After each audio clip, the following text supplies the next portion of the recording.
Bonjour à tous et bienvenue sur SIA World. Ce mardi, le Real Madrid a finalement été rejoint par Manchester City dans cette demi-finale aller sur un but de Kevin De Bruyne, 1-1.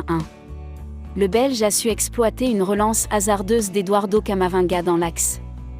Une situation qui n'aurait jamais dû exister selon les Madrilènes. En cause, une passe trop appuyée de Kyle Walker qui serait sortie en touche avant que l'action ne se déroule. À la 66e minute, City se relance et le ballon arrive dans les pieds de Kyle Walker. L'Anglais se retourne et tente de trouver Bernardo Silva collé à la ligne de touche. Sa passe en hauteur est très appuyée et le Portugais doit réaliser un geste acrobatique pour garder le ballon dans l'aire de jeu. De sa zone technique, Ancelotti, lui, estime avoir vu le ballon dehors. Au coup de sifflet final de Real Madrid contre Manchester City, c'est la première chose que Carlo Ancelotti est allé dire à l'arbitre. À savoir que sur l'égalisation des Sky Blues à la 68e minute, par l'intermédiaire de Kevin De Bruyne, le ballon avait quitté l'aire de jeu. Le but n'aurait pas dû être accordé. Le coach italien en était convaincu.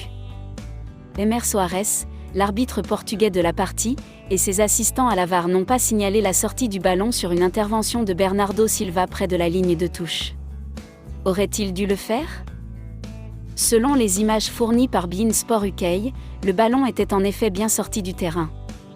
La réalisation des Citizens n'aurait donc pas dû être validée.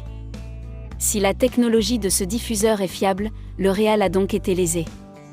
À moins bien sûr qu'on ait considéré que trop de choses se sont passées entre cette action et le but pour revenir dessus. Ce qui ne serait pas incongru, dans la mesure où le Real a bien récupéré le ballon après avant de le reperdre. Au micro de Canal+, Ancelotti a encore pesté contre ce fait de jeu.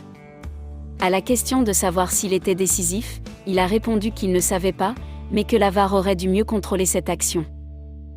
Les deux équipes vont se retrouver dans 8 jours pour une deuxième opposition dans cette demi-finale. On saura alors si le but discutable de Man City a eu une incidence sur le vainqueur de cette empoignade ou si au final cela restera anecdotique. D'ici là, Ancelotti va certainement avoir du mal à trouver le sommeil.